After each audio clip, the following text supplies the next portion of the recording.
welcome back to the Girly Girl Bookworm. So today I have for you my end of October wrap up. I am so glad that I started splitting these wrap ups in half because I somehow read 33 books in the month of October.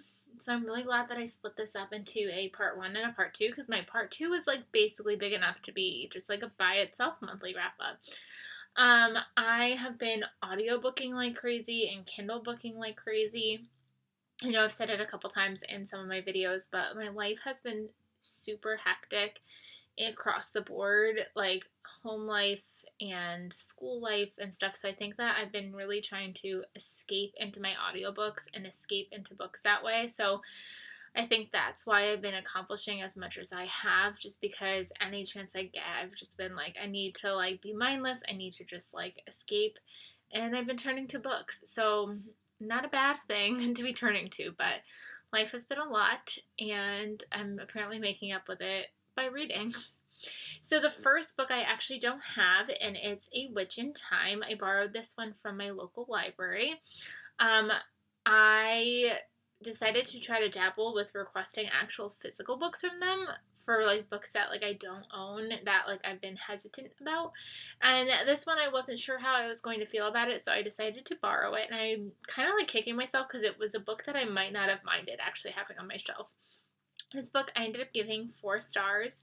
We are following a woman and she is living her life. She just got divorced. She's trying to figure out what she wants to do in her life, and she goes on this blind date and she encounters this guy.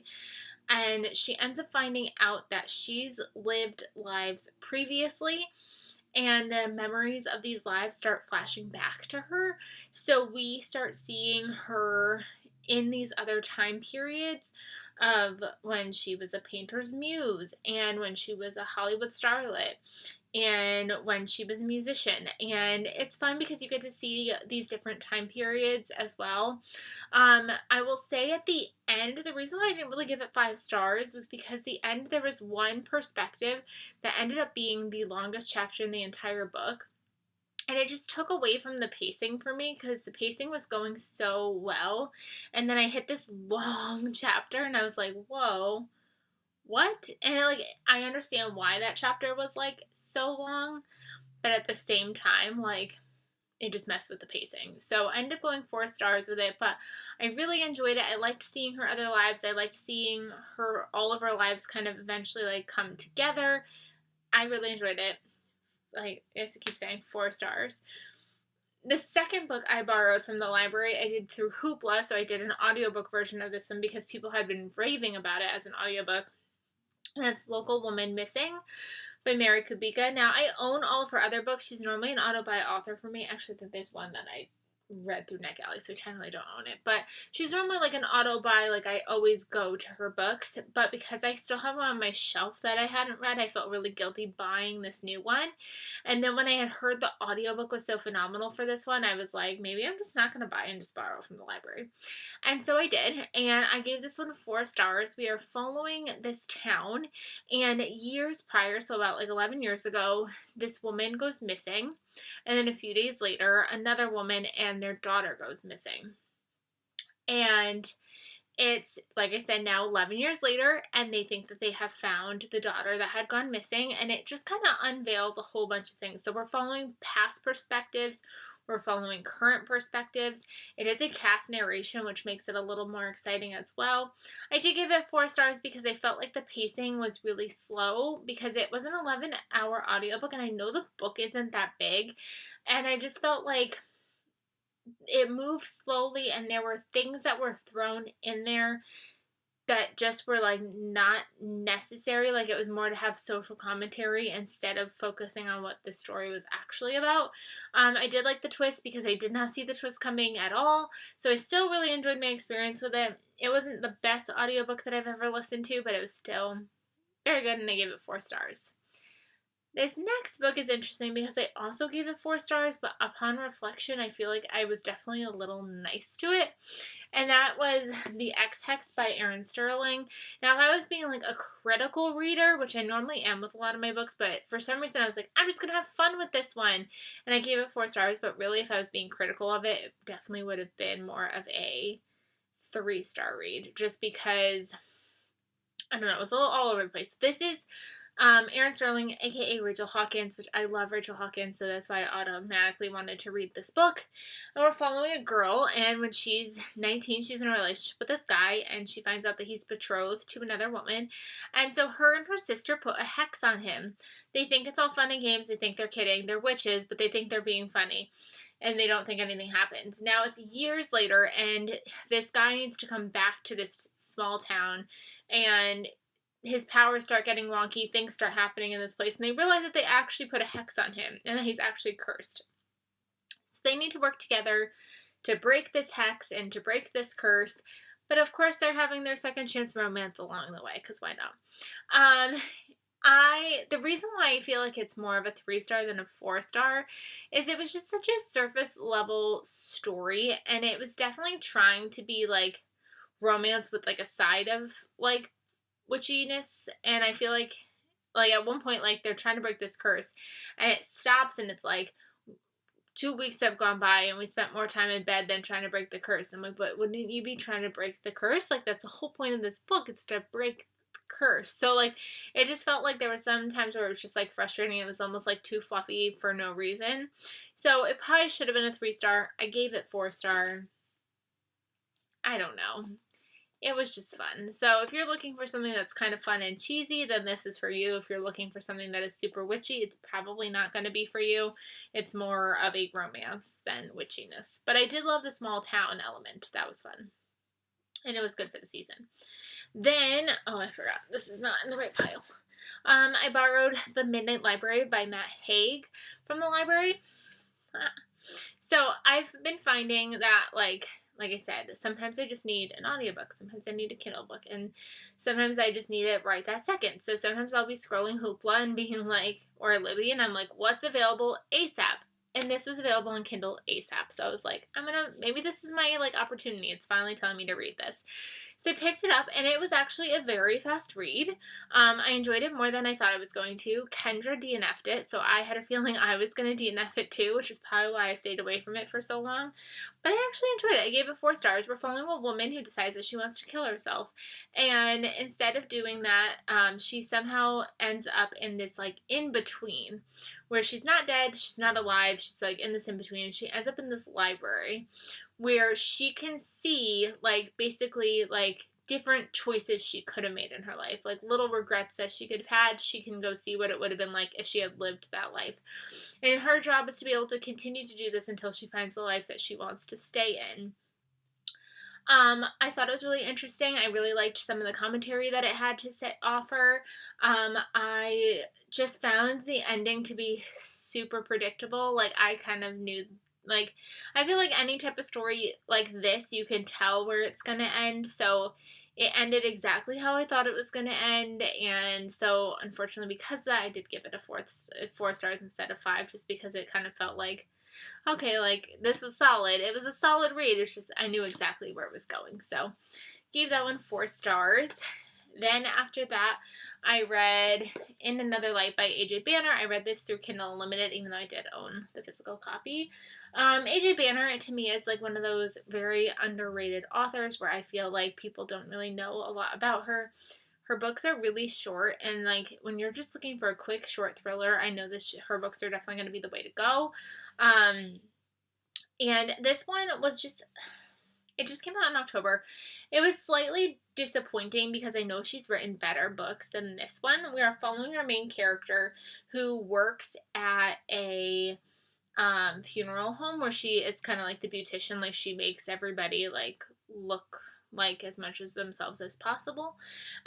Recently her husband had died, and she's about to do some makeup for this dead woman, and something about this dead woman sparks her trying to look into things, and she starts unraveling things, and I don't know, I just felt very disconnected with this one. I gave it 3 stars. It felt very surface level. It felt, I don't know, it was just something that I just like didn't get invested in. Like, the pages still flew, the story was there, I just didn't care. and unfortunately this is probably my least favorite out of all of her books. But I highly recommend her in general, just not that one. But it does appear that I am the unpopular opinion because most of the reviews I've seen for that are 4 and 5 stars. I just apparently just disconnected with that one. Then I read The Book of Longings by Sue Monk Kidd. Now this one was one that I had zero interest in reading. And then I saw a whole bunch of people review it, and then I had to have it. So then I got it, and then I got intimidated by it, so then it continued to sit on my shelf, and then it was available immediately to borrow. So I was like, this is my sign. So it's kind of like the Midnight Library. This is one great thing about using Libby and Hoopla is it's been forcing me to get some books off my shelf that, I've been avoiding. I feel like that is, the topic of majority of the books that I read are books that I've been avoiding for either no real reason, but because they were on the library app, I immediately picked them up. So this one is about Anna, and Anna is the wife of Jesus, and that was what kind of freaked me out to begin with, because I was raised in a very religious family. I went to Catholic school my whole life. The fact that Jesus had a wife was just not on my radar, and I was like, I don't really want to go there. I don't want to go there. And then, like I said, people started talking about it, and I was like, you know what? I want to do it. And then the first 30% was really, really slow, and I contacted my friend Lauren on Instagram, and I went, you liked this, right? Does it get better? Because I'm bored. And she's like, no, keep reading, keep reading. And I ultimately really enjoyed it. I gave it 4 stars. I think what was getting me was the fact that, I wasn't really in the beginning, enjoying the parts that didn't have Jesus in it. Because I was like, if she's supposed to be Jesus' wife, where is he? But then by the end, I was like, oh my God, this story isn't about him. It's about Anna. It's about being a woman during this time period. The author so craftily took Anna away from Jesus during parts that would make sense. If she was with him during these parts, she would be in the Bible, or things like that. So I was like, it was so smartly done. And so by the end I was like, I get it. And I could not stop reading at the end. I was like, I need to finish this. I need to know what's happening. So I ended up giving this one 4 stars. So I'm glad that I pushed through. I'm glad that I didn't let my fears tear me away from it. And I really enjoyed it. So 4 stars there. Then another book that I was avoiding, but then I got it on the library. I finally listened to Genesis Begins Again by Alicia D. Williams. Now, Ashley from the Bookish Realm raved about this book, and I immediately had to buy it.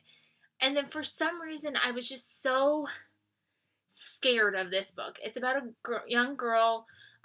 She doesn't love how dark she is. Her father's an alcoholic. She basically hates her life. She hates being her. And I think I was scared because I was like, this could be really triggering because it's already really tough topics. We watch this young girl try to lighten her skin, which is torturous to read about. Her father being an alcoholic is something I could relate to. So it was a tough read. I did give this one 4 stars. I'm so glad that I finally read it. She ends up they end up moving into a new apartment. She's trying to believe that her father is making new steps for her and her family. She starts a new school. She starts getting involved in music, and it's just really a slice of her life. And as she really tries to figure out who she is. And it was such a sweet read. I will say that the ending, I get it because it is middle grade, that it's trying to leave you with some hope that things can change and things can get better. And I think things can change and get better, but especially when you're dealing with an alcoholic, it doesn't always wrap up in such a nice, neat bow. So the ending felt a little unrealistic on my end.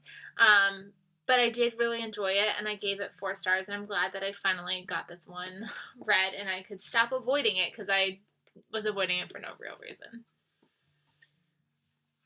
Then an audiobook that I listened to was Big Summer by Jennifer Weiner in the middle of fall. Why? Because it was available immediately. So this book was a book that I meant to read last summer. Didn't get to it. Meant to read it this summer. didn't get to it. This book has my big buzzword, which is weddings, so I don't know why I put it off for so long. So this is about a woman who kind of has a falling out with a friend years prior. And now her friend is getting married, and her friend kind of grovels back and is like, please be in my wedding party. And she's like, sure, I'll do that. And then she goes there, and there's a death that occurs, so it's kind of a murder mystery. So it's weird because that's how the story was pitched to me. I've heard a lot of people not realize that there was even a murder mystery in it. So, like, it could be a surprise to some people, but apparently, I don't know. So I was really disappointed with this book because I spent a good chunk waiting for the mystery to happen, being like, where is it? You promised me a murder mystery. Where is it? And I felt like this book was very conflicted. Like, it didn't know what it wanted to be. It didn't know if it wanted to be a contemporary story, a woman's fiction story, a murder mystery story, a romance story. Like, it didn't know what genre it was, which made it extremely difficult to get into it because at one point it was talking about some romance, and then another point it was really like self-reflection on her end and about friendships, but then it was also about murder, and it was just a little too all over the place, and I just didn't love it, so I ended up giving it 3 stars.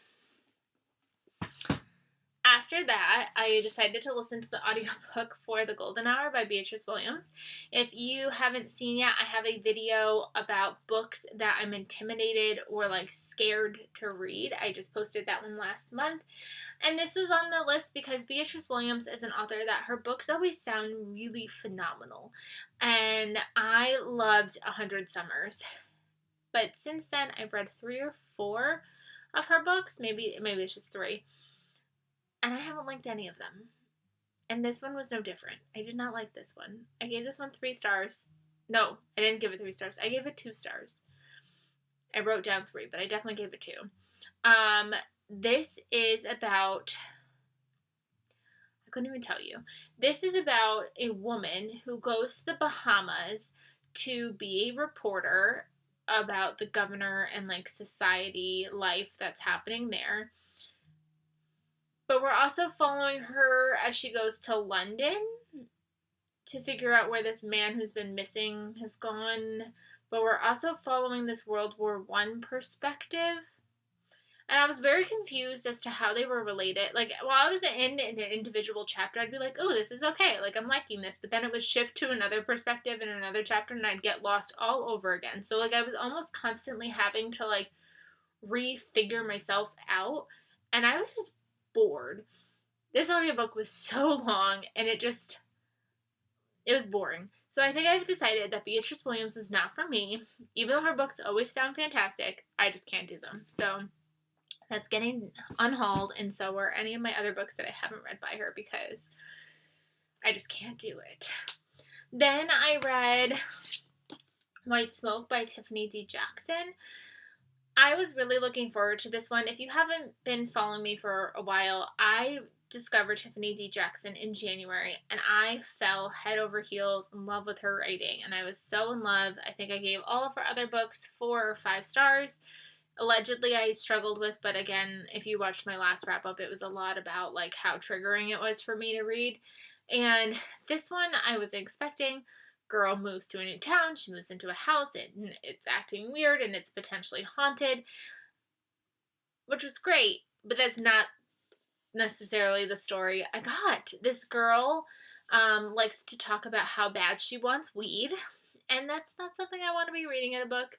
I know people do it, and I know that I'm not going to be naive and that people like it and use it as relief from things in their life. But at one point, I sent a quote to Kendra, and I think it was, like, talking about how, like, throwing away good weed is like a hungry child throwing away food or something like that. And I was like, no. That's not good. Like, no. Like, it just, no. And then, like, the whole, like, twist at the end, this turned into not a, like, haunted house story like I thought. It took a completely different direction. It reminded me of the YA version of When No One's Watching by Lessa Cole or something. I think that's what it's called. And I it just didn't work for me. So I gave it 3 stars. It just was not the book I thought I was getting my hands into.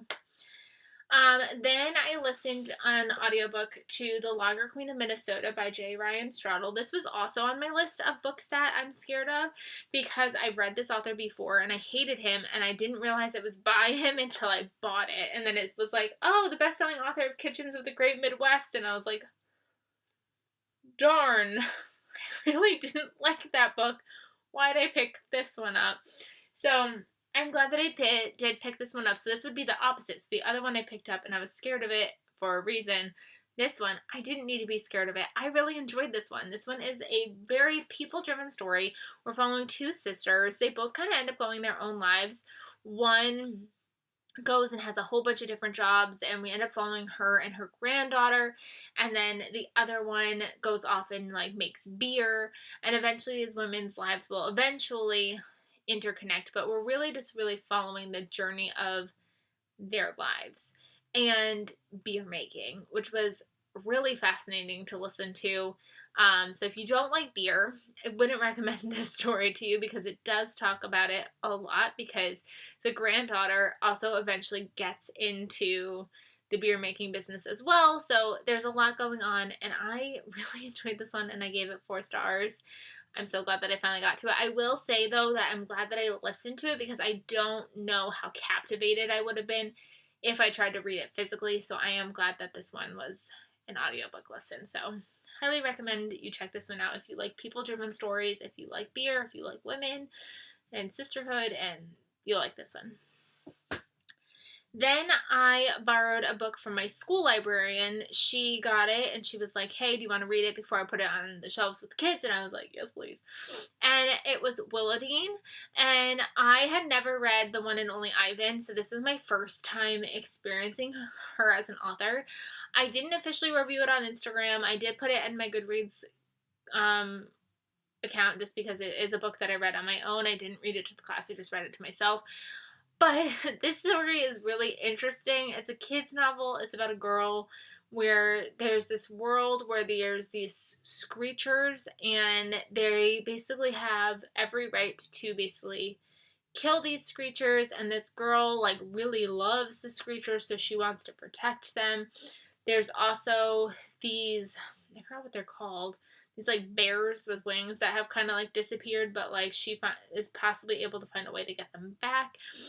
It's definitely a symbolic book where it's definitely making social commentary, but in a kid-friendly way. I just didn't care for it because it felt very confusing and a little bit loose, and like it would have to be like a lot of interpreting, which I feel like is a lot for kids and a lot for me when that's not what I really want to be doing. So I didn't end up reading this one because I feel like it has a place. I just didn't connect with it like I wanted to, but I also went into it with kind of no expectation, so I just didn't rate it because I just didn't feel right doing that. Then I needed a Kindle book, so I downloaded Send For Me by Lauren Fox. This was also on the books that scare me list because everybody had been reading this so poorly, rightfully so. This is about a woman and her husband who have to eventually flee from Germany right before the war happens. And it also follows their granddaughter as she finds letters that they've left behind. This book was a very fast read. I will give it that. The chapters are really short, so I flew through this in one sitting in one night because I just did. But it was such a shallow story where I felt like I was like in a plane or something, like looking down. So like I was just getting the general picture, but I wasn't getting in-depth detail about what was going on. And I was all ready to like give it 3 stars. I'm like, it was quick, it was okay, nothing wrong with it, but nothing great. And then I got to the ending and I was like, what happened? Like, I have a prediction and a theory of what it was hinting at, but I have no idea what it meant. So it dropped a star because I just left it like, what was the point? What did I just read? I don't get it. So fortunately, didn't love it, gave it 2 stars. A book I was rightfully to be scared of. Then on audio, I listened to Sometimes I Lie by Alice Feeney. I listened to His and Hers like that as well. So when I saw this available as an audiobook, I was like, sure. It's funny because I don't plan on reading Rock, Paper, Scissors audiobook, but this one, apparently I felt the need to do that. We're following Amber, and she wakes up in a coma. Well, she's awake in a coma. Like, she's in the coma, but she is aware we are in her head as she's in this coma. We know 3 things. We know she's in a coma. We know that her husband doesn't love her anymore. And we know that sometimes she lies. So we're following the perspective of her, like, in the coma, experiencing what's happening from the coma state. But we're also following her, like, past leading up to why she's in this coma. I found it really interesting. I know that it's kind of got some hit or miss reviews. I thought it was really good. I gave it 4 stars. I found it really interesting to see this perspective of somebody who's in a coma, experiencing the outside world. I didn't know who to trust. I didn't know what was going on, and I enjoyed it, and I gave it 4 stars. Another book that follows along the same lines is Peter Swanson's Every Vow You Break. It follows the same lines because I didn't know who to trust. I was on the edge of my seat the whole time. This book has had very conflicting reviews of people who either really love it or really, really hate it. And with Peter Swanson, I'm already on that edge of, like, I either love or hate his books. And for this one, I really enjoyed this one. So we're following a couple, and the girl goes away on her bachelorette weekend, and she ends up cheating on her husband-to-be. They get married anyways. They're now on their honeymoon on this remote island off the coast of Maine, and the guy she cheated with is at this resort, and things are starting to be really, really weird. And I have to say, I really enjoyed this one. Like I said, I listened to it, and there was just like a suspense to it. Like, I didn't know where it was going. I didn't know who to trust. I didn't know if I liked her. I didn't know if I liked anybody. In the island remote setting just felt very eerie and creepy, and at one point I didn't know if she was going to be able to get off the island. It had such a definitely that closed room feeling, and I really enjoyed it, and I gave it 4 stars. The ending, I could see why people didn't really love the ending, because the ending gets a little extreme, but for some reason I was all here for it. I feel like some books you just read at the right time. Like, if I read this at any other time, there's probably a chance that I would have been like, ugh, this is so over the top, I don't like it. But at the time, I did. It worked for me. Then I read In the Heart of Paradise by Jamie McGillan. This was so kindly sent to me by Jamie. This came out in the beginning of November, and I was part of her launch team. If you have not seen it already, watch my vlog where I unwrap all the little goodies and trinkets that came with this book. This is the 3rd book in the Rainier series. She's taking a break from this series after this one. But guys, she writes some really great historical fiction, and I gave this one 5 stars. Strong, independent women going after what they want, and I just love it, and I'm here for it. 5 stars. Speaking of women who go after what they want, we've got A Woman Is No Man by Ataf Rum. This is a book that I was also extremely intimidated by. I remember when it first came out, and I was like, it sounds alright. And then it became one of the top 5 choices for the book of the month, and I was like, it sounds alright. And then Kendra and Ashley read it together, and they loved it, and I was like, I guess I'll see what it's about. And I got it immediately, and then I let it sit on my shelf unread. And then again, it was available as a read right now, and I was like, sign me up. Which is so stupid, because all my books are read right now, but Kindle version, it was read right now. And so I borrowed it, and I couldn't put this book down. I really enjoyed this one. I gave it 4.5 stars. We're following a bunch of women. We're following one woman as she's about to leave Pakistan because her family is marrying her off to someone in the United States. And then we're following her daughter years later. She's now 18, and her grandmother is trying to marry her off. And she's in the United States. And then we're also following that grandmother, aka the first woman's mother-in-law. And it's really about being a woman. There's also a little bit of a mystery element going on. This book has so much going for it. It's got a lot of social commentary about women in general, but it's also got the commentary about being a woman in this religion and this culture and what it means to be part of that culture, but to be in America. It has so much going for it. And like I said, there's slightly a mystery element going on with it. And it It was so good, and there was things that were happening that like my jaw was just like on the ground. I gave it 4.5 stars. I really wanted to give it 5, but the ending just left me feeling like I had just been on such a journey, and it just kind of like ended, and I was kind of like, oh, I wanted a little something more out of it, but still phenomenal. 4.5 stars. I now get why it was one of the top books of Book of the Month that year that it came out. And I'm glad that I finally got to it. And I'm glad that I'm not intimidated by it. So, like, it's weird because sometimes the intimidation is for a right reason, and sometimes the intimidation is so not. So, I'm glad that I finally picked this one up. And now I can say that I've read it. Then I started 2 other books in the month of October. I didn't finish them, and I don't know when I'm going to finish them. So I finally picked up the audiobook for When We Left Cuba by Chanel Clayton. I think I actually lose the audiobook for this in a few days, so I think if I'm going to continue with it, it's got to be soon. But I don't find myself caring at all for the story, so it might end up just being DNF'd, or maybe I'm just not at the right time for it, but it's not going for me right now. And then I also started at the very last day, The Book of Magic by Alice Hoffman. I got 52 pages in. These chapters are really long, which makes it really slow to read, and right now my brain can't handle slow reads, just because I'm not mentally and emotionally capable of that, so I had to put it down for a little bit, but hopefully we'll be picking this back up sometime soon. We'll see. But yeah, those are all the books that I read in the second half of October. Have you read any of these? Did you have a great ending of your October? Let me know down below, and I will see you guys in my next video. Bye, everybody.